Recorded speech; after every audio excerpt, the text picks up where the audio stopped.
Bonjour, je me balade ici dans la campagne belge du côté de Villers-la-Ville et je voudrais vous parler du souffle.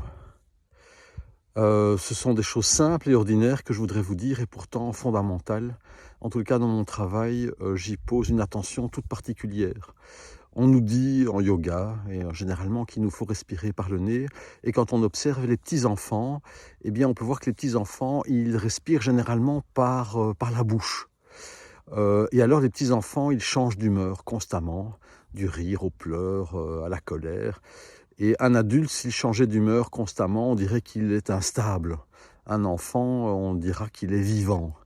Voilà, moi j'invite souvent, pas toujours, il faut voir, chaque situation est particulière, mais j'invite souvent en constellation familiale à respirer par la bouche pour une raison simple. Quand on respire par la bouche, on est beaucoup plus en lien avec nos émotions, avec nos sensations, et puisqu'on est en lien avec nos émotions et nos sensations, nous pouvons les embrasser, les prendre, y poser un regard, peut-être même y poser un regard neuf, les embrasser et leur permettre de se transformer et peut-être poser des actes qui sont parfois nécessaires pour permettre cette transformation, ce changement, ce mouvement, pour éviter de réitérer toujours les mêmes mouvements. Donc c'est important, quand il y a une émotion qui est là, en général, elle nous prend, et quand elle nous prend, eh bien, nous pouvons y poser notre attention, nous pouvons mettre notre attention sur notre respiration, et mettre notre attention sur notre respiration par la bouche, c'est-à-dire l'inspire et l'expire par la bouche, ce qui permet d'être en lien avec nos émotions et nos sensations. Dans un premier temps, c'est un peu plus inconfortable, et dans un second temps, très rapidement, d'ailleurs ça se transforme et ça s'apaise. Nous pouvons tous l'expérimenter quasi quotidiennement. Pour ça, j'aime travailler avec ce qui est présent, ne pas l'éviter, le prendre, le voir, le prendre, l'embrasser et poser des actes pour le transformer. Même sans poser d'actes, différent d'y mettre son attention et de respirer par la bouche dans cette zone corporelle qui est inconfortable, même sans rien faire d'autre de plus, les choses se transforment déjà. Donc c'est très puissant, la respiration est un outil très puissant. Il y a différentes techniques, approches, connaissances, j'ai envie de dire, sur la respiration. On sait qu'on respire d'une narine et puis de l'autre narine et que c'est un mouvement qui passe d'une narine à l'autre narine. Ça se fait naturellement, on n'en est pas conscient, on peut le faire consciemment, volontairement.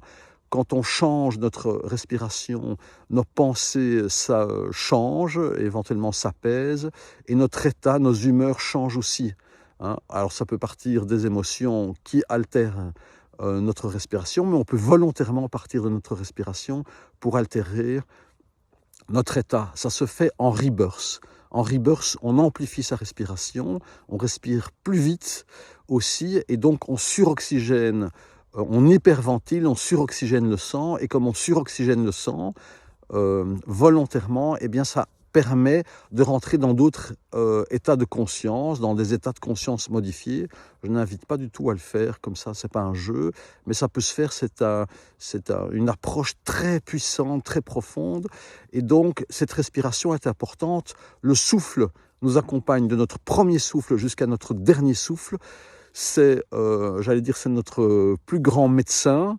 Ce n'est pas vrai, notre plus grand médecin est notre corps, même si ça dépasse notre entendement, notre connaissance et notre conscience.